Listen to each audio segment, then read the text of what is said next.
Welcome to Savita ನಿಸು YouTube channel. ನಾನು ನಿಮ್ಮ ಸವಿತಾ. ಬನ್ನಿ, ನಾನಿವತ್ತು ಪುಳಿಯೋಗರೆ ಪುಡಿ ಮಾಡೋಣ ಅಂತೇಳಿ ಹೊರಟಿದ್ದೀನಿ.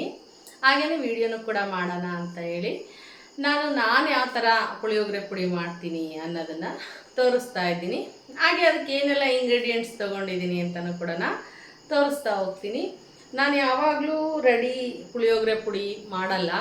ದೇವಸ್ಥಾನದ ಸ್ಟೈಲಲ್ಲಿ ಇರಬೇಕು, ಮಸಾಲೆಗಳು ಜಾಸ್ತಿ ಇರಬಾರ್ದು, ಫ್ಲೇವರ್ ಪುಳಿಯೋಗರೆ ಥರನೇ ಬರಬೇಕು, ತಿನ್ನೋದು ತುಂಬ ರುಚಿಯಾಗಿರಬೇಕು, ಆ ಥರ ಒಂದು ಪುಳಿಯೋಗರೆ ಇರಬೇಕು. ಹಾಗಾಗಿ ನನ್ನ ಮನೇಲಿ ಮಾಡೋ ಅಂಥ ಪುಳಿಯೋಗರೆ ಸ್ಟೈಲಲ್ಲಿ ಇವತ್ತು ಪುಳಿಯೋಗರೆ ಪುಡಿ ಮಾಡಿ, ಜೊತೆಗೆ ಅದಕ್ಕೊಂದು ಗ್ರೇವಿನೂ ಮಾಡಿ, ಪುಳಿಯೋಗರೆ ಗ್ರೇವಿ, ಸ್ವಲ್ಪ ಅನ್ನನೂ ಕಲಿಸ್ತಾ ಇದ್ದೀನಿ. ಪುಡಿನೂ ಕೂಡ ಇನ್ನೊಮ್ಮೆ ಆಗೋವಷ್ಟು ಮಾಡ್ಕೊತಾ ಇದ್ದೀನಿ. ಇವಾಗ ಎಷ್ಟು ಬೇಕೋ ಅಷ್ಟನ್ನು ಮಾಡಿ ತೋರಿಸ್ತಾ ಇದ್ದೀನಿ. ಬನ್ನಿ, ನಾನು ಯಾವ್ಯಾವ ಕ್ವಾಂಟಿಟಿಯಲ್ಲಿ ಏನೇನು ತೊಗೊಂಡಿದ್ದೀನಿ ಅಂತೇಳಿ ತೋರಿಸ್ತಾ ಹೋಗ್ತೀನಿ. ಬನ್ನಿ ನೋಡ್ಕೊಂಡು ಬರೋಣ. ಬನ್ನಿ, ನಾನಿಲ್ಲಿ ಪುಳಿಯೋಗರೆ ಪುಡಿ ಮಾಡೋದಕ್ಕೆ ಹಾಗೂ ಗೊಜ್ಜು ಮಾಡೋದಕ್ಕೆ ಏನೆಲ್ಲ ಇಂಗ್ರೀಡಿಯೆಂಟ್ಸ್ ತೊಗೊಂಡಿದ್ದೀನಿ ಅಂತೇಳಿ ತೋರಿಸ್ತಾ ಹೋಗ್ತೀನಿ. ನಾನಿಲ್ಲಿ ಫಸ್ಟು ನಮಗೆ ಬೇಕಾಗಿರೋದು ಪುಳಿಯೋಗರೆಗೆ ಅಂತ ಹೇಳಿದರೆ ಹುಣಸೆ ರಸ. ಹಂಗಾಗಿ ನಾನಿಲ್ಲಿ 100 ಗ್ರಾಮ್ ಅಷ್ಟು ಹುಣಸೆ ಹಣ್ಣನ್ನು ತೊಳೆದು 2 ಸರಿ 3 ಸರಿ ಅದರಿಗೆಲ್ಲ ಗಲೀಜೆಲ್ಲ ತೆಗೆದು ನೀರು ಹಾಕಿ ನೆನೆ ಇಟ್ಕೊಂಡಿದ್ದೀನಿ. ಇದೊಂದು ಅರ್ಧ ಗಂಟೆ ಅಥವಾ 1 ಗಂಟೆ ನೆಂದರೆ ಇದ್ರ ಪಲ್ಪು ಚೆನ್ನಾಗಿ ಬರುತ್ತೆ. ಹಾಗಾಗಿ ನಾನು ಇಲ್ಲಿ 100 ಗ್ರಾಮ್ ಅಷ್ಟು ಹುಣಸೆ ಹಣ್ಣನ್ನು ತೊಳೆದು ನೆನೆ ಇಟ್ಕೊಂಡಿದ್ದೀನಿ. ಹಾಗೆಯೇ 1 ಉಂಡೆ ಕೊಬ್ಬರಿಯನ್ನು ನಾನು ಎಲ್ಲ ಕಟ್ ಮಾಡಿ ಇಟ್ಕೊಂಡಿದ್ದೀನಿ. ಹಾಗೆಯೇ ಇದು ಒಂದು ಒಗ್ಗರಣೆಗೆ ಮೆಣಸಿನ್ಕಾಯಿ 4-5 ತೊಗೊಂಡಿದ್ದೀನಿ. ಜೊತೆಗೆ ಹಿಂಗನ್ನು ನಾನು ತೊಗೊಂಡಿದ್ದೀನಿ. ಬನ್ನಿ, ಅದಕ್ಕೇನು ಪುಳಿಯೋಗರೆ ಪುಡಿಗೆ ಏನೆಲ್ಲ ಮತ್ತು ಇಂಗ್ರೀಡಿಯೆಂಟ್ಸ್ ತೊಗೊಂಡಿದ್ದೀನಿ ಅಂತ ಒಂದೊಂದಾಗಿ ಹೇಳ್ತಾ ಹೋಗ್ತೀನಿ. ನಾನಿಲ್ಲಿ ಒಂದು 4 ಟೇಬಲ್ ಸ್ಪೂನಷ್ಟು ಕಡಲೆಬೇಳೆಯನ್ನು ತೊಗೊಂಡಿದ್ದೀನಿ, 6 ಟೇಬಲ್ ಸ್ಪೂನಷ್ಟು ಕೊತ್ತಂಬರಿ ತೊಗೊಂಡಿದ್ದೀನಿ, 1 ಟೇಬಲ್ ಸ್ಪೂನಷ್ಟು ಮೆಂತ್ಯ ತೊಗೊಂಡಿದ್ದೀನಿ, ಹಾಗೆ 1 ಟೇಬಲ್ ಸ್ಪೂನಷ್ಟು ಸಾಸಿವೆ ಕೂಡ ತೊಗೊಂಡಿದ್ದೀನಿ. ಹಾಗೆಯೇ 2 ಟೇಬಲ್ ಸ್ಪೂನು ಉದ್ದಿನಬೇಳೆ ತೊಗೊಂಡಿದ್ದೀನಿ, 2 ಟೇಬಲ್ ಸ್ಪೂನು ಜೀರಿಗೆ ತೊಗೊಂಡಿದ್ದೀನಿ, ಹಾಗೆ 1.5 ಟೇಬಲ್ ಸ್ಪೂನು ಮೆಣಸನ್ನು ತೊಗೊಂಡಿದ್ದೀನಿ. ಹಾಗೆಯೇ 3 ಟೇಬಲ್ ಸ್ಪೂನಷ್ಟು ನಾನು ಕಪ್ಪು ಎಳ್ಳು ತೊಗೊಂಡಿದ್ದೀನಿ. ಇಲ್ಲ ಬಿಳಿ ಎಳ್ಳಿದೆ ನಮ್ಮ ಮನೆಯಲ್ಲಿ ಅಂದರೆ ಅದನ್ನು ಕೂಡ ನೀವು ಯೂಸ್ ಮಾಡ್ಕೋಬೋದು. ಹಾಗೆ ನಾನಿಲ್ಲಿ ಒಂದು ಅರ್ಧ ಅಚ್ಚು, ಅಂದರೆ ಒಂದು ಅಚ್ಚಲ್ಲಿ ಅರ್ಧ ಅಚ್ಚಿಗಿಂತ ಜಾಸ್ತಿ, ಅಂದರೆ ಒಂದು 3/4 ಅಚ್ಚಷ್ಟು, ಒಂದು 50ರಿಂದ 70 ಗ್ರಾಮ್ ಅಷ್ಟು ಇರ್ಬೋದು ಇದು ಬೆಲ್ಲ, ಅಷ್ಟು ತೊಗೊಂಡಿದ್ದೀನಿ. ಹಾಗೆಯೇ ಒಂದು 50 ಗ್ರಾಮ್ ಅಷ್ಟು ಶೇಂಗಾ ತೊಗೊಂಡಿದ್ದೀನಿ. ಜೊತೆಗೆ ಡ್ರೈ ಆಗಿರೋಂಥ ಕೊಬ್ಬರಿ ಇದನ್ನು ತೊಗೊಂಡಿದ್ದೀನಿ, ಕರ್ಬೇವಿನ ಸೊಪ್ಪು ತೊಗೊಂಡಿದ್ದೀನಿ. ಹಾಗೆ ಒಗ್ಗರಣೆಗೆ ಸಾಸಿವೆ, ಜೀರಿಗೆ, ಅರಿಶಿನ ತೊಗೊಂಡಿದ್ದೀನಿ. ಇಲ್ಲಿ ಬ್ಯಾಡಗಿ ಮೆಣಸಿನ್ಕಾಯಿ ತೊಗೋಬೇಕಾಗಿತ್ತು, ಮತ್ತೆ ಮಿಕ್ಸಿ ಮಾಡ್ಕೋಬೇಕು. ನಾನೀಗ ಫ್ರೆಶ್ಶಾಗಿ ಆಲ್ರೆಡಿ ಪುಡಿ ಮಾಡಿಸಿದ್ದೀನಿ. ಬ್ಯಾಡಗಿ ಮತ್ತು ಗುಂಟೂರು ಮೆಣಸಿನ್ಕಾಯಿನ ಮಿಕ್ಸ್ ಮಾಡಿ ಪುಡಿ ಮಾಡಿರೋ ಅಂಥ ಪುಡಿನೂ ಕೂಡ ಇಲ್ಲಿ ನಾನು 3 ಟೇಬಲ್ ಸ್ಪೂನು ತೊಗೊಂಡಿದ್ದೀನಿ. ತುಂಬ ಸ್ಟ್ರಾಂಗ್ ಇದೆ. ನೀವು ಬರೀ ಬ್ಯಾಡಗಿನೇ ಹಾಕ್ಕೊತೀವಿ ಅಂದರೂ ಹಾಕೋಬೋದು. ಇಲ್ಲಿ ಒಗ್ಗರಣೆಗೆ ಗುಂಟೂರು ಇಟ್ಕೋಬೋದು. ನಾನಿಲ್ಲಿ 3 ಟೇಬಲ್ ಸ್ಪೂನಷ್ಟು ಅಚ್ಕಾರದ ಪುಡಿ ತೊಗೊಂಡಿದ್ದೀನಿ. ಹಾಗೆ ರುಚಿಗೆ ತಕ್ಕಷ್ಟು ಉಪ್ಪನ್ನು ಬಳಸ್ತಾ ಇದ್ದೀನಿ. ಬನ್ನಿ, ಇದನ್ನೆಲ್ಲನೂ ಮಿಕ್ಸ್ ಮಾಡಿ ಒಂದು ಪುಳಿಯೋಗರೆ ಪುಡಿಗೆ ಹುರ್ಕೊಳ್ಳೋಣ. ಫಸ್ಟ್ ನಾವು ಒಂದೊಂದಾಗಿ ಮಸಾಲೆ ಮತ್ತು ಬೇಳೆಗಳನ್ನೆಲ್ಲ ತೊಗೊಂಡಿದ್ದೀನಲ್ಲ ಅದನ್ನೆಲ್ಲನ ಇವಾಗ ಹುರ್ಕೊಳ್ಳೋಣ. ಬನ್ನಿ, ನಾನಿವಾಗ ಒಂದು ಪ್ಯಾನನ್ನು ಕಾಯೋದಕ್ಕೆ ಇಟ್ಟಿದ್ದೀನಿ. ಇವಾಗ ಫಸ್ಟು ಇದಕ್ಕೆ ನಾವು ಏನು ಕೊತ್ತಂಬರಿ ತೊಗೊಂಡಿದ್ವಲ್ಲ ಅದನ್ನು ಹಾಕ್ಕೊಳ್ಳೋಣ. ಫಸ್ಟು ಸಣ್ಣದಾಗಿ ಉರಿ ಇರಲಿ, ಒಂದೊಂದೇ ನಾನು ಸೇರಿಸ್ತಾ ಹೋಗ್ತೀನಿ. ಹಾಗೆಯೇ ಕಡಲೆಬೇಳೆ ತೊಗೊಂಡಿದ್ದಲ್ಲ ಅದನ್ನು ಹಾಕ್ತಾ ಇದ್ದೀನಿ. ಹಾಗೆಯೇ ನಾನು ಯಾವುದನ್ನು ಇಲ್ಲಿ ಆಯಿಲನ್ನು ಹಾಕ್ಬಿಟ್ಟು ಯಾವುದನ್ನು ಫ್ರೈ ಮಾಡ್ತಾ ಇಲ್ಲ. ಯಾಕೆ ಅಂದರೆ ಸ್ಟೋರ್ ಮಾಡ್ತೀವಲ್ವ ನಾವು, ಹಂಗಾಗಿ ಬೇಡ ಅಂತ ನಾನು ಹಾಗೆ ಡ್ರೈ ರೋಸ್ಟ್ ಮಾಡಿಕೊಂಡು ಪುಡಿ ಮಾಡಿ ಇಟ್ಕೊತಾ ಇದ್ದೀನಿ. ಯಾಕೆಂದರೆ ಸ್ವಲ್ಪ ಪುಡಿನೂ ಎತ್ತಿಟ್ಕೋಬೇಕಲ್ವ, ಹಂಗಾಗಿ ನಾನು ಈ ಥರ ಮಾಡ್ಕೊತ ಇದ್ದೀನಿ. ಅವಾಗಲೇ ನಾವು ಮಾಡ್ತೀವಿ ಅನ್ನೋದಾದರೆ ಸ್ವಲ್ಪ ಆಯಿಲನ್ನು ಹಾಕ್ಕೊಂಡು ನೀವು ಪುಡಿ ಮಾಡ್ಕೋಬೋದು. ನಾನಿಲ್ಲಿ ಡ್ರೈ ರೋಸ್ಟನ್ನು ಮಾಡ್ತಾ ಇದ್ದೀನಿ. ಇವಾಗ ಬನ್ನಿ, ನಾನು ನೋಡಿ ಉದ್ದಿನಬೇಳೆ ತೊಗೊಂಡಿದ್ನಲ್ಲ ಅದನ್ನು ಸೇರಿಸ್ತಾ ಇದ್ದೀನಿ. ಪೂರಿ ನೋಡ್ಕೊಂಡು ಇಟ್ಕೊಂಡು ಫ್ರೈ ಮಾಡ್ಕೊಳ್ರಿ, ಹೊಗೆ ವಾಸನೆ ಆಗಿಬಿಡುತ್ತೆ ಜಾಸ್ತಿ ಫ್ರೈ ಆದರೆ. ಈ ಥರ ನಾವೇ ಮನೇಲಿ ಮಾಡಿಕೊಂಡ್ರೆ ದೇವಸ್ಥಾನದಲ್ಲಿ ಮಾಡೋ ಪುಳಿಯೋಗರೆ ಥರ ಇರುತ್ತೆ. ಸ್ವಲ್ಪ ಹೆಚ್ಚಿಗೆನೇ ಕೂಡ ತಿಂತೀವಿ, ಯಾಕೆಂದರೆ ಹೆಚ್ಚು ಮಸಾಲೆ ಇರಲ್ಲ, ರುಚಿಕರವಾಗೂ ಇರುತ್ತೆ. ನಾವು ಮಸಾಲೆ ತಿಂದಿದ್ದೀವಿ ಜಾಸ್ತಿ, ಎದೆಲ್ಲ ಉರಿಯುತ್ತಪ್ಪ ಅನ್ನೋ ಹಾಗೆ ಇರಲ್ಲ. ಹಾಗಾಗಿ ನಾನು ಮನೆಯಲ್ಲೇ ಆದಷ್ಟು ಎಲ್ಲ ಪುಡಿಗಳನ್ನ ಮಾಡ್ಕೊತೀನಿ. ಇವಾಗ ಇದಕ್ಕೆ ಜೀರಿಗೆ ಮತ್ತು ಸಾಸಿವೆ ತೊಗೊಂಡಿದ್ವಲ್ಲ ಸ್ವಲ್ಪ ಇದು ಫ್ರೈ ಆಗಲಿ. ಕೊತ್ತಂಬರಿ, ಕಡಲೆಬೇಳೆ, ಉದ್ದಿನಬೇಳೆ ಸ್ವಲ್ಪ ಫ್ರೈ ಆದ ನಂತರ ಈ ಮಿಕ್ಕೆಲ್ಲ ಐಟಮ್ನ ಹಾಕ್ಕೊಂಡು ಫ್ರೈ ಮಾಡ್ಕೊಳ್ಳೋಣ. ಬನ್ನಿ, ಇವಾಗ ನೋಡಿ ಇದು ಒಂದು ಸ್ವಲ್ಪ ಹೊತ್ತು ಫ್ರೈ ಮಾಡ್ಕೋಬೇಕು, ಸ್ಮೆಲ್ ಹೋಗೋ ತನಕ ಉದ್ದಿನಬೇಳೆ ಕಡಲೆಬೇಳೆದು. ಇವಾಗ ನಾನು ಜೀರಿಗೆ ಮೆಣಸು ತೊಗೊಂಡಿದ್ನಲ್ಲ ಅದನ್ನು ಸೇರಿಸ್ತಾ ಇದ್ದೀನಿ. ಅದನ್ನು ಸ್ವಲ್ಪ ಫ್ರೈ ಮಾಡ್ಕೊಳ್ಳೋಣ. ಹಾಗೆ ಸಾಸಿವೆ ಮೆಂತ್ಯ ತೊಗೊಂಡಿದ್ವಲ್ಲ ಅದನ್ನು ಇದಕ್ಕೆ ಹಾಕಿ ಫ್ರೈ ಮಾಡೋಣ. ನೋಡ್ರಿ ಸೌಂಡ್ ಕೇಳ್ತಾ ಇರ್ಬೇಕಲ್ಲ ನಿಮಗೆ, ಚಟ್ಪಟ ಚಟ್ಪಟ ಅಂತ. ಆದಷ್ಟು ಇನ್ನೊಂದು ಟಿಪ್ಸ್ ಹೇಳ್ತೀನಿ ನಾನು. ನಮ್ಮ ಮನೆಗಳಲ್ಲಿ ಮೊದಲಿಂದ ಹೇಳ್ಕೊಂಬಂದಿರೋದು ಏನಪ್ಪ ಅಂದರೆ, ಮೆಣಸನ್ನು ಯಾವುದೇ ಕಾರಣಕ್ಕೂ ಚೆಲ್ಲಬೇಡ್ರಿ ಅಂತ ಹೇಳ್ತಾರೆ. ರೀಸನ್ ಕೇಳಿದರೆ ನಮಗೆ ಹೇಳ್ತಾ ಇದ್ದಿದ್ದು ರೀಸನ್ನು, ನಮ್ಮ ಅಜ್ಜಿ ಅವರು ಅಮ್ಮ ಅವರು ಎಲ್ಲ ಏನು ಹೇಳ್ತಿದ್ರಪ್ಪ ಅಂದರೆ, ಮೆಣಸನ್ನು ಚೆಲ್ಲಬಾರ್ದು, ಮನೇಲಿ ಜಗಳ ಆಗತ್ತೆ, ಅದು ಎಲ್ಲಿ ಬಿದ್ದು ಇರುತ್ತೋ ಆ ಮೂಲೆ ಅದೆಲ್ಲ ಕೊಳೆತು ನಾಶ ಆಗತ್ತಂತ ಆ ಮನೆಯಲ್ಲಿ ಕಿಟಿಕಿಟಿ ಅಂತ ಹೇಳಿ ಯಾವಾಗಲೂ ಜಗಳ ತರಲೆ ಏನಾದರೂ ಆಗ್ತಾ ಇರುತ್ತೆ ಅಂತ ಹೇಳ್ತಾರೆ. ಹಂಗಾಗಿ ಮೆಣಸನ್ನು ಕೆಳಗೆ ಚೆಲ್ಲೋದಿಲ್ಲ ನಾನು ಯಾವತ್ತೂ. ಹಾಗೆ ನಿಮ್ಗೊಂದು ಟಿಪ್ಸ್ ಇರಲಿ ಅಂತೇಳಿ ಹೇಳಿದೆ, ಫಾಲೋ ಯಾರು ಮಾಡಿದರೆ ಗೊತ್ತಿರುತ್ತೆ. ಇವಾಗ ನೋಡಿ, ಇವಾಗ ಇದೆಲ್ಲ ಹದವಾಗಿ ಹುರಿದಿದೆ. ಇದನ್ನೊಂದು ಪ್ಲೇಟಿಗೆ ಹಾಕಿ ತಣ್ಣಗಾಗೋದಕ್ಕೆ ಬಿಡೋಣ.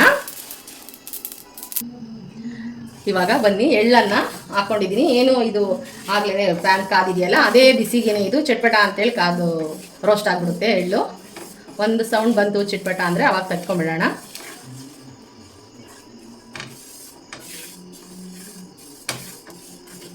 ಬನ್ನಿ, ಇವಾಗ ನೋಡಿ ಎಳ್ಳು ಬಿಸಿ ಆಯಿತು. ಇದನ್ನು ತಕ್ಕೊಳ್ಳೋಣ, ತಣ್ಣಗೆ ಮಾಡ್ಕೊಳ್ಳೋಣ. ಒಂದು ಸ್ವಲ್ಪ ಒಂದು ಪ್ಲೇಟ್ಗೆ ಹಾಕೋಣ.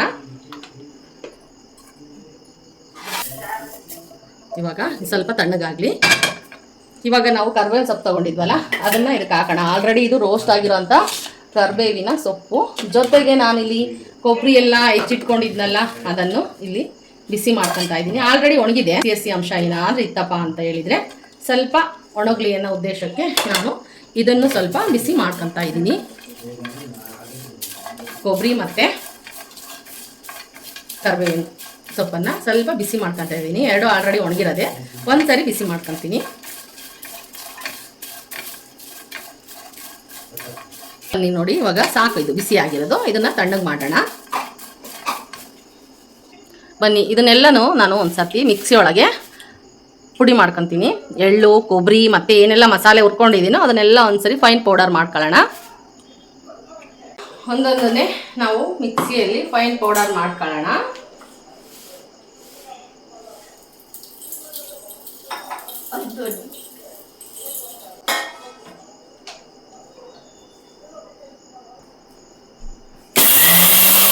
ಬನ್ನಿ, ಇವಾಗ ನಾನು ಮೆಣಸಿನ್ಕಾಯಿ ಬದಲಿಗೆ ಅಚ್ಕಾರದ ಪುಡಿ ಫ್ರೆಶ್ ಆಗಿ ಮಾಡಿಸಿರೋದು. ಇದು ಗುಂಟೂರು ಮತ್ತು ಬ್ಯಾಡಿಗೆ ಪುಡಿ ಎರಡೂ ಇದೆ ಇದರಲ್ಲಿ ಮಿಕ್ಸು. ನಾನಿಲ್ಲಿ 3 ಟೇಬಲ್ ಸ್ಪೂನ್ ತೊಗೊಂಡಿದ್ದೀನಿ. ಇದಕ್ಕೆ ಹಾಕಿ ಒಂದ್ಸರಿ ಪೌಡ್ರ್ ಮಾಡ್ಕೊತೀನಿ. ಇನ್ನೊಂದು ಸರ್ತಿ ಅದ್ರ ಜೊತೆಗೆ ಮಿಕ್ಸ್ ಆಗಲಿ ಚೆನ್ನಾಗಿ ಅಂತ ತೋರಿಸ್ತೀನಿ ನಾನು ನಿಮಗೆ. ನೋಡಿ, ಕಲರ್ ನೋಡಿ ಯಾವ ಥರ ಬಂದಿದೆ. ಕಲರ್ ನೋಡಿ ಯಾವ ಥರ ಬಂದಿದೆ. ಈ ಥರ ಪೌಡರ್ ಮಾಡ್ಕೊಂಡಿದ್ದೀನಿ ನಾನು. ಇದನ್ನು ಒಂದು ತಟ್ಟೆಗೆ ಹಾಕೋಣ. ಇನ್ನು ಮಿಕ್ಕೆಲ್ಲ ಇಂಗ್ರೀಡಿಯೆಂಟ್ಸ್ನು ಪೌಡರ್ ಮಾಡ್ಕೊಳ್ಳೋಣ. ಇವಾಗ ಎಳ್ಳನ್ನು ಬಿಸಿ ಮಾಡಿ ಇಟ್ಕೊಂಡಿದ್ನಲ್ಲ ಅದನ್ನು ಪುಡಿ ಮಾಡಿ ಹಾಕೊಳ್ಳೋಣ. ಯಾಕೆಂದರೆ ಅದರೊಳಗೆ ಹಾಕ್ಬಿಟ್ರೆ ನೀಟಾಗೆ ಫೈನ್ ಪೌಡರ್ ಆಗಲ್ಲ. ಇದರಲ್ಲಿ ಎಣ್ಣೆ ಅಂಶ ಜಾಸ್ತಿ ಇರುತ್ತಲ್ಲ, ಹಂಗಾಗಿ ಕೊಬ್ಬರಿ ಎಳ್ಳನ್ನು ಸಪ್ರೇಟಾಗಿ ಮಿಕ್ಸಿ ಮಾಡಿ ಹಾಕ್ಕೋಬೇಕು. ಹಂಗಾಗಿ ನಾನು ಹಾಕ್ಕೊಂತೀನಿ. ನೋಡಿ, ಈ ಥರ ಇದನ್ನು ಪುಡಿ ಮಾಡಿಕೊಂಡು ಅದಕ್ಕೆ ಸೇರಿಸ್ತಾ ಇದ್ದೀನಿ. ಇವಾಗ ನಾನು ಕೊಬ್ಬರಿ ಮತ್ತು ಕರಿಬೇವು ಅದನ್ನು ಕೂಡ ಪುಡಿ ಮಾಡ್ಕೊತಾ ಇದ್ದೀನಿ. ಇದು ಸ್ವಲ್ಪ ದಿನ ಇಡೋ ಪೌಡ್ರ್ ಆಗಿರೋದ್ರಿಂದ ನಾನು ಎಲ್ಲನೂ ಕೂಡ ಬಿಸಿ ಮಾಡಿ ಇಟ್ಕೊಂಡಿದ್ದೀನಿ. ಅವಾಗೇ ಮಾಡ್ಕೊತೀವಿ ನಾವು ಅನ್ನೋರಾದರೆ ಅಷ್ಟಕ್ಕೆ ಬೇಗ ಹಾಕ್ಕೊಂಡು ಪುಡಿ ಮಾಡ್ಕೋಬೋದು. ನಾನು ಈ ಪುಡಿ ಮಿಕ್ಸಿ ಇಡೋದ್ರಿಂದನ ಈ ಥರ ನಾನೆಲ್ಲನೂ ಬಿಸಿ ಮಾಡ್ಕೊಂಡಿದ್ದೀನಿ. ಒಂದ್ಸರಿ ಇದನ್ನು ಪುಡಿ ಮಾಡ್ಕೊಳ್ಳೋಣ. ನೋಡಿ, ಕೊಬ್ಬರಿನೂ ಕೂಡ ಈ ಥರ ಪುಡಿ ಮಾಡ್ಕೊಂಡಿದ್ದೀನಿ. ನಾನು ಏನು ಮಸಾಲೆ ಪುಡಿ ಮಾಡ್ಕೊಂಡಿದ್ದೀನೋ ಅದರೊಟ್ಟಿಗೆ ಹಾಕಿ ಎಲ್ಲನೂ ಕೂಡ ಒಂದ್ಸರಿ ಮಿಕ್ಸ್ ಮಾಡ್ತೀನಿ. ಇದಕ್ಕೆ ನಾನು ಈ ಪುಡಿನೂ ಕೂಡ ಮಿಕ್ಸ್ ಮಾಡ್ತಾ ಇದ್ದೀನಿ. ಎಲ್ಲ ಒಟ್ಟಿಗೆ ಸೇರಿಸಿ ಒಂದ್ಸರಿ ನಾವು ಮಿಕ್ಸ್ ಮಾಡೋಣ. ಬನ್ನಿ, ನಾನು ಸ್ಪೂನಲ್ಲಿ ಮಿಕ್ಸ್ ಮಾಡ್ತಾ ಇಲ್ಲ, ಕೈಯೊಳಗೆ ಎಲ್ಲನೂ ಕೂಡ ಒಂದ್ಸರ್ತಿ ಮಿಕ್ಸ್ ಮಾಡ್ತಾ ಇದ್ದೀನಿ. ಚೆನ್ನಾಗಿ ಹೊಂದುತ್ತೆ ಅಂತೇಳಿ. ಕೈಯಲ್ಲಾದರೆ, ಸ್ಪೂನಲ್ಲಾದರೆ ಎಲ್ಲ ಕಡೆನೂ ನೀಟಾಗಿ ಬೆರೆಯಲ್ಲ. ಹಾಗಾಗಿ ಒಂದ್ಸರಿ ಕೈಯಲ್ಲಿ ನೀಟಾಗಿ ಮಿಕ್ಸ್ ಮಾಡ್ಕೊತೀನಿ ಎಲ್ಲ. ನೋಡಿ, ಈ ಥರ ಎಲ್ಲನ ನೀಟಾಗೆ ಪುಡಿ ಮಾಡ್ಕೋಬೇಕು. ಕಲರ್ ನೋಡಿ ಎಷ್ಟು ಚೆನ್ನಾಗಿ ಬಂದಿದೆ. ಈ ಥರ ಎಲ್ಲನ ಮಿಕ್ಸ್ ಮಾಡಿ ಸ್ವಲ್ಪ ಹೊತ್ತು ಮಿಕ್ಸಿಗೆ ಹಾಕಿರ್ತೀವಲ್ಲ, ಆ ಬಿಸಿ ಎಲ್ಲ ಹೋಗೋ ತನಕ ಸ್ವಲ್ಪ ಹಾಕೊಳ್ಳಿ ತಟ್ಟೆ ಒಳಗಿನ ಪೌಡರು. ಇವಾಗ ನಾನು ಏನು ಅದಕ್ಕೆ ಹುಣಸೆ ಗೊಜ್ಜಬೇಕು, ಹುಣಸೆ ಹಣ್ಣು ಬೆಲ್ಲ ಎಲ್ಲ ಹಾಕಿ ಮಾಡಿದಂಥ ಒಂದು ಗೊಜ್ಜನ್ನು ರೆಡಿ ಮಾಡ್ಕೊಳ್ಳೋಣ ಫಸ್ಟು. ಇವಾಗ ಇದು ತಣ್ಣಗಾಗಲಿ. ನೋಡಿ ನಾನಿಲ್ಲಿ ಹುಣಸೆಹಣ್ಣು ತಗೊಂಡಿದ್ನಲ್ಲ ಅದ್ರ ಪಲ್ಪೆಲ್ಲನ ನೀಟಾಗಿ ಇಟ್ಕೊಂಡು ತಗೊಂತಾ ಇದ್ದೀನಿ. ಇದನ್ನ ಒಂದು ಸ್ಟ್ರೈನರ್ಗೆ ಹಾಕಿ ಸೋಸ್ಕೊಳ್ಳೋಣ. ಬನ್ನಿ, ಇವಾಗ ಹುಣಸೆ ಹಣ್ಣನ್ನೆಲ್ಲ ಪಲ್ಪನ್ನ ಹೆಚ್ಚಿಕೊಂಡಿದ್ದೀನಿ. ಇದನ್ನ ಸ್ಟ್ರೈನರಲ್ಲಿ ಒಂದ್ಸರಿ ಸ್ಟ್ರೈನ್ ಮಾಡಿಕೊಂಡು ತಕ್ಕೊಳ್ಳೋಣ ಎಲ್ಲ ಪಲ್ಪನ್ನ.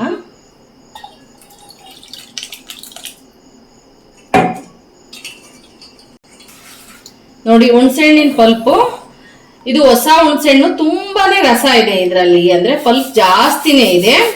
ನಿಮಗೆ ಏನಾದ್ರು ಜಾಸ್ತಿ ಅನ್ನಿಸ್ತು ಕ್ವಾಂಟಿಟಿ ಅಂತ ಹೇಳಿದ್ರೆ ನಿಮಗೆ ಕುದಿಸ್ತೀರಲ್ಲ, ಕುದಿಸುವಾಗ ಸ್ವಲ್ಪ ಹುಳಿನ ಎತ್ತಿಟ್ಕೊಂಡ್ಬಿಟ್ರಿ ಅಡುಗೆಗೆಲ್ಲ ಯೂಸ್ ಮಾಡ್ಬೋದು.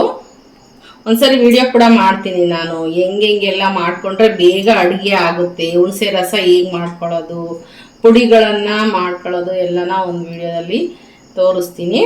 ಹಾಗೆ ಇವಾಗ ನಾನು ಹುಣಸೆ ಹಣ್ಣಿಂದು ರಸ ತುಂಬಾನೇ ಆಯ್ತು ನನಗೆ. 100 ಗ್ರಾಮ್ ತಗೊಂಡಿದ್ದೆ. ಪಲ್ಪ್ ಚೆನ್ನಾಗಿ ಬಿಟ್ಟಿರೋದ್ರಿಂದ ತುಂಬಾ ರಸ ಬಂದಿದೆ ನೋಡಿ ಹುಣಸೆ ಹಣ್ಣಿಂದ ಹುಳಿ. ಹಂಗಾಗಿ ಇದ್ರಲ್ಲಿ ಸ್ವಲ್ಪ ನಾನು ಕುದಿಸಿದ ಮೇಲೆ ಎತ್ತಿಟ್ಕೊಂತೀನಿ. ಬನ್ನಿ ಇವಾಗ ಕುದಿಯೋದಿಕ್ಕೆ ಇಡೋಣ ಇದನ್ನ ಹುಣಸೆ ಹಣ್ಣನ್ನ. ನೋಡಿ, ಇವಾಗ ಹುಣಸೆ ಹಣ್ಣನ್ನ ನಾನು ಇವಾಗ ಪಲ್ಪ್ ಎಲ್ಲನ ಕುದಿಯೋದಿಕ್ಕೆ ಇಟ್ಟಿದ್ದೀನಿ. ನೀರಿನಂಶ ಎಲ್ಲ ಹೋಗೋ ತನಕ ಇದು ಚೆನ್ನಾಗಿ ಒಂದ್ಸರಿ ಕುದಿಲಿ. ಅದಕ್ಕೆ ನಾನು ಬೆಲ್ಲ ಸೇರಿಸ್ತಾ ಇದ್ದೀನಿ. ಒಂದು ಅಚ್ಚಷ್ಟು ಬೆಲ್ಲ ಹಾಕಿದ್ದೀನಿ. ಹುಳಿ ಜಾಸ್ತಿ ಆಯ್ತವಲ್ವಾ, ನಾನೊಂದು 3/4 ಅಚ್ಚು ತಗೊಂಡಿದ್ದೆ ಅಂತ ಹೇಳಿದ್ದೆ ನಿಮಗೆ. ಹುಳಿ ಜಾಸ್ತಿ ಆಗಿರೋದ್ರಿಂದ ಫುಲ್ ಒಂದು ಅಚ್ಚಿನ ಬೆಲ್ಲನ ಜಜ್ಜಿ ಹಾಕಿದ್ದೀನಿ ಇದಕ್ಕೆ. ಚೆನ್ನಾಗಿ ನೀರೆಲ್ಲ ಕಮ್ಮಿಯಾಗಿ ಸಣ್ಣದಾಗಿ ಆಗುತ್ತೆ, ಅಂದ್ರೆ ಸ್ವಲ್ಪ ಆಗುತ್ತೆ ನೀರಿನಂಶ ಎಲ್ಲ ಹೋಗಿ, ಅಷ್ಟು ಮಟ್ಟಿಗೆ ಇದು ಕುದಿಲಿ.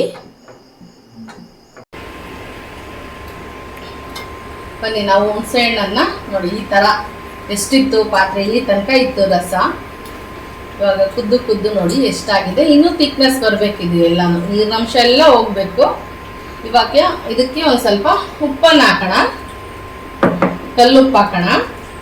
ಯಾಕೆಂದ್ರೆ ಕುದಿಯೋಕ್ಕಿನ್ನೂ ಅವಕಾಶ ಇದೆಯಲ್ಲ, ಕರಗುತ್ತೆ. ಆದಷ್ಟು ನಾವು ಕಲ್ಲುಪ್ಪನ್ನೇ ಯೂಸ್ ಮಾಡಬೇಕು. ಎಮರ್ಜೆನ್ಸಿ ಅಂದರೆ ಮಾತ್ರ ಸಣ್ಣ ಉಪ್ಪು. ನೋಡಿ, ಇಲ್ಲಿ 1 ಸ್ಪೂನ್ ಅಷ್ಟು ನಾನು ಇಲ್ಲಿ ಉಪ್ಪನ್ನು ಹಾಕ್ತಾ ಇದ್ದೀನಿ. ಚೆನ್ನಾಗಿ ಕುದೀಲಿ ಸ್ವಲ್ಪ, ಅದಿನ್ನೂ ಸ್ವಲ್ಪ ಥಿಕ್ನೆಸ್ ಆಗಿ ಬರಬೇಕು, ಬರಲಿ. ಅದಾದ ನಂತರ ಒಂದು ಒಗ್ಗರಣೆ ಮಾಡಿಕೊಂಡು ಇದಕ್ಕೆ ಸೇರಿಸೋಣ. ನೋಡಿ, ಈ ತರ ಥಿಕ್ನೆಸ್ ಆಗಿ ಬಂದಿದೆ. ಇವಾಗ ಇದಕ್ಕೊಂದು ಒಗ್ಗರಣೆ ಮಾಡಿಕೊಂಡು ಅದಕ್ಕೆ ಇದನ್ನ ಸೇರಿಸೋಣ. ಬನ್ನಿ, ಇವಾಗ ಒಂದು ಒಗ್ಗರಣೆ ಮಾಡ್ಕೊಳ್ಳೋಣ. ನಾನಿಲ್ಲಿ ಒಂದು 100 ಗ್ರಾಮ್ ಅಷ್ಟು ಎಣ್ಣೆನ ಒಗ್ಗರಣೆಗೆ ಬಳಸ್ತಾ ಇದ್ದೀನಿ.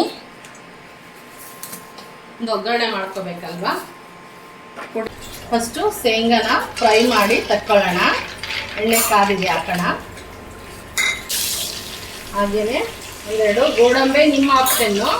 ನಾನಿಲ್ಲಿ 2 ಗೋಡಂಬಿನ ಸೇರಿಸ್ತಾ ಇದ್ದೀನಿ. ನಾನಿಲ್ಲಿ ಇವನ್ನೆಲ್ಲ ಗೋಡಂಬಿ ಮತ್ತು ಶೇಂಗಾನ ಎತ್ತಿಟ್ಕೊಳ್ತಾ ಇದ್ದೀನಿ. ಬನ್ನಿ, ಇವಾಗ ನಾವು ಒಗ್ಗರಣೆ ಮಾಡ್ಕೊಳ್ಳೋಣ. 1 ಟೇಬಲ್ ಸ್ಪೂನ್ ಅಷ್ಟು ಕಡಲೆಬೇಳೆನ ಹಾಕ್ತಾ ಇದ್ದೀನಿ. ಹಾಗೆ 1/4 ಟೇಬಲ್ ಸ್ಪೂನ್ ಅಷ್ಟು ಉದ್ದಿನಬೇಳೆನ ಸೇರಿಸ್ತಾ ಇದ್ದೀನಿ. ಸ್ವಲ್ಪ ಇದು ಫ್ರೈ ಆಗಲಿ. ಹಾಗೆಯೇ ನೋಡಿ, ಶೇಂಗಾ ಮತ್ತು ಗೋಡಂಬಿ ಎಲ್ಲ ಆಯಿತು. ತೆಗೆದ ನಂತರ ಇದಕ್ಕೆ ಎಣ್ಣೆಗೆ ಒಂದು ಕಡಲೆಬೇಳೆ, ಉದ್ದಿನಬೇಳೆ ಹಾಕ್ಬಿಟ್ಟು ಸಾಸಿವೆನೂ ಕೂಡ ಹಾಕೋಣ. 1 ಟೇಬಲ್ ಸ್ಪೂನ್ ಅಷ್ಟು ಜೀರಿಗೆ ಸೇರಿಸ್ತಾ ಇದ್ದೀನಿ. ಹಾಗೆ ಹಿಂಗೆ ತಗೊಂಡಿದ್ವಲ್ಲ, 1/4 ಟೇಬಲ್ ಸ್ಪೂನ್ ಅಷ್ಟು ಹಿಂಗೆ ಹಾಕೋಣ. ಹಿಂಗಿದ್ರೆ ಪುಳಿಯೋಗರೆ, ಅದರ ಸ್ಮೆಲ್ ಇದ್ರೇ ಪುಳಿಯೋಗರೆ ತಿಂದಂಗೆ ಆಗೋದು. 1/4 ಟೇಬಲ್ ಸ್ಪೂನ್ ನಾನಿಲ್ಲಿ ಹಿಂಗನ್ನು ಯೂಸ್ ಮಾಡ್ತಾ ಇದ್ದೀನಿ. ಏನು ಒಣ ಮೆಣಸಿನ್ಕಾಯಿ ಮತ್ತು ಕರಿಬೇವು ತಗೊಂಡಿದ್ವಲ್ಲ, ಅದನ್ನು ಇದಕ್ಕೆ ಹಾಕ್ತಾ ಇದ್ದೀನಿ. ನಾನಿಲ್ಲಿ ಅರಶಿನದ ಪುಡಿ ಹಾಕ್ತಾ ಇದ್ದೀನಿ. 1/2 ಟೇಬಲ್ ಸ್ಪೂನ್ ಅಷ್ಟು ಅರಶಿನದ ಪುಡಿ ಹಾಕ್ತಾ ಇದ್ದೀನಿ. ಜೊತೆಗೆ ಸ್ವಲ್ಪ ರುಚಿಗೆ ತಕ್ಕಷ್ಟು ಉಪ್ಪನ್ನು ಸೇರಿಸ್ತೀನಿ. ಹುಣಸೆ ಹಣ್ಣಿನ ಗೊಜ್ಜಿಗೆ ಹಾಕಿರ್ತೀವಲ್ಲ ನಾವು, ಹಂಗಾಗಿ ನಾನು ಇಲ್ಲಿ ಸ್ವಲ್ಪನೇ ಯೂಸ್ ಮಾಡ್ತಾ ಇದ್ದೀನಿ. ಇವಾಗ ಗೊಜ್ಜಿಗೆ ಇದನ್ನ ಸೇರಿಸೋಣ.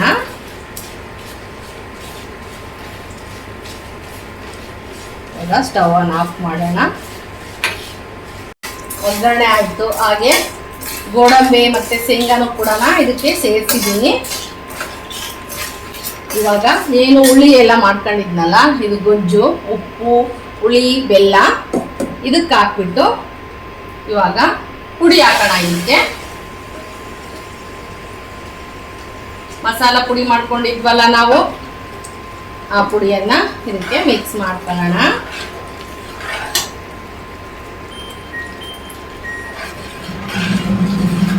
ಬನ್ನಿ ಇವಾಗ ಏನ್ ಮಸಾಲ ಪುಡಿ ಮಾಡ್ಕೊಂಡಿದ್ವಲ್ಲ ಇದರಲ್ಲಿ ಅರ್ಧದಷ್ಟು ಪುಡಿನ ಹಾಕಿ ಗೊಜ್ಜನ್ ರೆಡಿ ಮಾಡ್ತಾ ಇದ್ದೀನಿ ನಾನು. ಇನ್ನು ಅರ್ಧ ಪುಡಿನ ನಾನು ಹಾಗೆ ಮಿಕ್ಸಿ ಒಂದು ಏರ್ ಟೈಟ್ ಬಾಕ್ಸಿಗೆ ಹಾಕಿಡ್ತಾ ಇದ್ದೀನಿ. ಇನ್ನೊಮ್ಮೆ ಮಾಡಿದಾಗ ಗೊಜ್ಜನ್ನ ಹಾಕೋದಿಕ್ಕೆ ನೋಡಿ ಅರ್ಧದಷ್ಟು ನಾನು ಬಳಸ್ತಾ ಇದ್ದೀನಿ.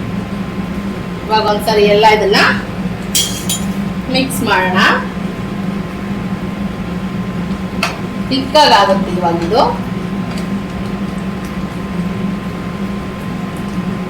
ಪಿ ಜಿಯಲ್ಲಿರೋರ್ಗೆ, ಹಾಸ್ಟೆಲ್ಗೆ ಹೋಗೋರ್ಗೆ, ಮಕ್ಕಳಿಗೆ ಅಲ್ಲಿ ಊಟ ಸೆಟ್ ಆಗಲ್ಲ ಅಂದಾಗ ರೈಸ್ ತಗೊಂಡು ಈ ತರ ಗೊಜ್ಜುಗಳೆಲ್ಲ ಮಾಡಿ ಕೊಟ್ರೆ ನಾವು ಸ್ವಲ್ಪ ಹಾಕೊಂಡು ಕಲ್ಸ್ಕೊಂಡು ತಿಂತಾರೆ. ಮನೆ ರುಚಿನೂ ಸಿಕ್ಕಂಗಾಗುತ್ತೆ ಮಕ್ಕಳಿಗೆ ಅಂತ ನಾನು ಈ ತರ ಗೊಜ್ಜನ್ನ ರೆಡಿ ಮಾಡ್ತೀನಿ.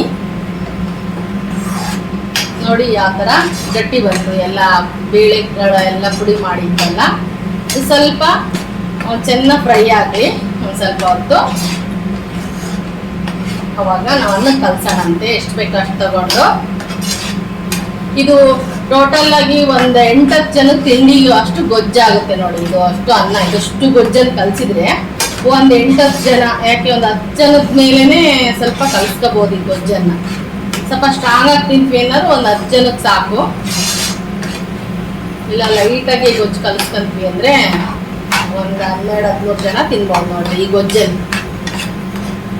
ನೋಡಿ ಈ ತರ ಮಾಡಿ ಇಟ್ಕೊಂಡು ಒಂದು ಬಾಕ್ಸಿಗೆ ಹಾಕೊಂಡ್ಬಿಟ್ರೆ ನೀರು ಮುಟ್ಟಿಸ್ಬಾರ್ದು. ಅವಾಗ ಕಲ್ಸ್ಕೊಂಡ್ರೆ ಒಂದು ತುಪ್ಪ ಹಾಕೊಂಡು ಬಿಸಿ ಅನ್ನಕ್ಕೆ ಒಂದು ಚಮಚ ಗೊಜ್ಜು ಹಾಕೊಂಡು ಬೇಕಾದ್ರೆ ಟೇಸ್ಟಿಗೆ ಒಂಚೂರು ಉಪ್ಪು ಮತ್ತೆ ಕೊತ್ತಂಬರಿ ಸೊಪ್ಪು ಹಾಕೊಂಡ್ಬಿಟ್ರೆ ಸಖತ್ತಾಗಿರುತ್ತೆ. ಇವಾಗ ಆಫ್ ಮಾಡೋಣ. ನೋಡಿ ಗೊಜ್ಜು ಈ ತರ ರೆಡಿ ಆಯ್ತು. ಈ ತರ ನೀರಿನಂಶ ಎಲ್ಲ ಹೋಗಿದೆ, ಚೆನ್ನಾಗಿ ಬೆರ್ತಿದೆ ಎಣ್ಣೆ ಒಳಗೆ. ಬನ್ನಿ ಇವಾಗ ಅನ್ನಕ್ಕೆ ಕಲ್ಸೋಣ. ಆರಿಸಿರೋ ಅಂತ ಅನ್ನ ಇದ್ರೆ ತಣ್ಣಗಾಗಿರೋ ಅಂತ ಅನ್ನನ ನಾವು ಹಾಕೊಂಡು ಕಲ್ಸ್ಕೊಳ್ಳೋಣ. ಇವಾಗ ಇದು ಗೊಜ್ಜು ತಣ್ಣಗಾಗಿದೆ, ಅನ್ನನೂ ತಣ್ಣಗಿದೆ. ಇವಾಗ ಕಲ್ಸೋಣ.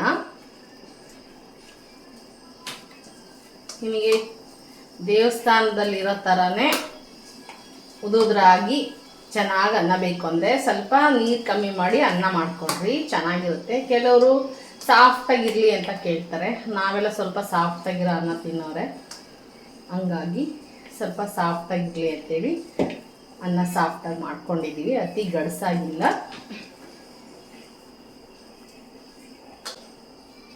ಇವಾಗ ಸ್ವಲ್ಪ ಕೊತ್ತಂಬರಿ ಸೊಪ್ಪು ಹಾಕೋಣ. ನಿಮಗೆ ಶೇಂಗಾ ಅದೆಲ್ಲ ಬೇಕು ಅಂತ ಹೇಳಿದರೆ ಇನ್ನು ಸ್ವಲ್ಪ ಬೇಕಂದ್ರೆ ಒಗ್ಗರಣೆಗೆ ಶೇಂಗಾ ಅದು ಎಲ್ಲ ಹಾಕೋಬೋದು. ಅಕಸ್ಮಾತ್ ನಮಗೆ ಪುಡಿ ಇನ್ನೂ ಏನಾದರೂ ಬೇಕು ನಮಗೆ ಅಂದರೆ ಸ್ವಲ್ಪ ಪುಡಿನೂ ಕೂಡ ಇದಕ್ಕೆ ಸೇರಿಸ್ಕೋಬೋದು, ಚೆನ್ನಾಗಿರುತ್ತೆ. ಮಸಾಲೆ ಚೆನ್ನಾಗಿ ಸಿಗುತ್ತೆ ಬಾಯಿಗೆ ಅಂತೇಳಿ ಒಂದು ಚೂರು ಮೇಲೆ ಹಾಕ್ಕೋಬೋದು, ತುಂಬಾ ಟೇಸ್ಟಿಯಾಗಿರುತ್ತೆ. ನಾನು ಪುಳಿಯೋಗರೆನ ಮಾಡ್ತೀನಿ, ಗೊಜ್ಜು ಕೂಡ ಈ ಥರ ರೆಡಿ ಮಾಡ್ತೀನಿ, ಮತ್ತು ಈ ಥರ ಪುಳಿಯೋಗರೆನ ಕಲಿಸ್ತೀನಿ. ಬೇಕು ನಿಮಗೆ ಚೆನ್ನಾಗಿ ಇನ್ನೂ ಸ್ವಲ್ಪ ಕಲರ್ಫುಲ್ಲಾಗಿ ಬೇಕು ಅಂದರೆ ಕೆಲವರು ಕೊಬ್ಬರಿ ಎಣ್ಣೆನ ಸ್ವಲ್ಪ ಹಾಕ್ತಾರೆ ಕಲಿಸ್ಬೇಕಾದ್ರೆ, ಹಾಗೆ ಸ್ವಲ್ಪ ತುಪ್ಪನ ಬಳಸ್ತಾರೆ. ಚೆನ್ನಾಗಿ ಕಾಣುತ್ತೆ, ಕಲರ್ಫುಲ್ಲಾಗಿ ಕಾಣುತ್ತೆ ನೋಡೋದಕ್ಕೆ. ಒಂದು ಕಲರ್ ಬರುತ್ತೆ ಅಂತ ಕೊಬ್ಬರಿ ಎಣ್ಣೆ ಜಾಸ್ತಿ ಯೂಸ್ ಮಾಡ್ತಾರೆ. ನಾನಿಲ್ಲಿ ಸ್ವಲ್ಪ ತುಪ್ಪ ಹಾಕಿ ತೋರಿಸ್ತಾ ಇದ್ದೀನಿ ನಿಮಗೆ.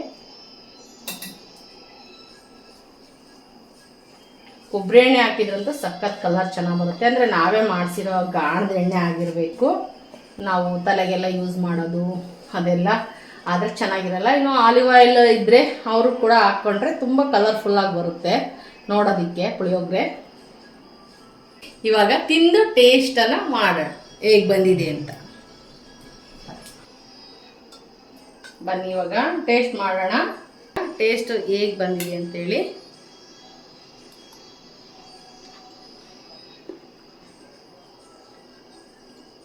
ಸ್ವಲ್ಪ ನಾನು ಇದಕ್ಕೆ ಉಪ್ಪು ಹಾಕೋಬೇಕು. ಸ್ವಲ್ಪ ಹುಳಿ ಜಾಸ್ತಿ ಆಗಿದೆ ನಮಗೆ, ನೋಡಿ ಹಾಕ್ಕೊಳ್ಳಿ. ನಾನು ಇದಕ್ಕೆ ಮತ್ತೆ ಮ್ಯಾನೇಜ್ ಮಾಡ್ಕೋಬೋದು, ಸ್ವಲ್ಪ ಬೆಲ್ಲ ಹಾಕ್ಕೋಬೋದು, ಇದಕ್ಕೆ ಒಂದು ಸ್ವಲ್ಪ ಉಪ್ಪನ್ನು ಹಾಕ್ಕೋಬೋದು, ಕರೆಕ್ಟಾಗಿ ಆಗುತ್ತೆ. ಫ್ಲೇವರ್ ಎಲ್ಲ ತುಂಬಾ ಚೆನ್ನಾಗಿದೆ. ಮಾಡ್ಕೊಳ್ಳಿ ಈಸಿಯಾಗಿ. ಈ ಥರ ಹೋಮ್ ಮೇಡ್ ಪುಳಿಯೋಗರೆ ಪುಡಿ ನಾನು ಈ ಸ್ಟೈಲಲ್ಲಿ ಮಾಡ್ತೀನಿ. ವಿಡಿಯೋ ಇಷ್ಟ ಆಗಿದ್ರೆ ಲೈಕ್ ಮಾಡಿ, ಶೇರ್ ಮಾಡಿ ಅಂತ ಹೇಳ್ತಾ ನೆಕ್ಸ್ಟ್ ವಿಡಿಯೋದಲ್ಲಿ ನಾನು ನಿಮ್ಮ ಜೊತೆ ಸಿಗ್ತೀನಿ. ಬಾಯ್, ಮತ್ತೆ ಸಿಗೋಣ.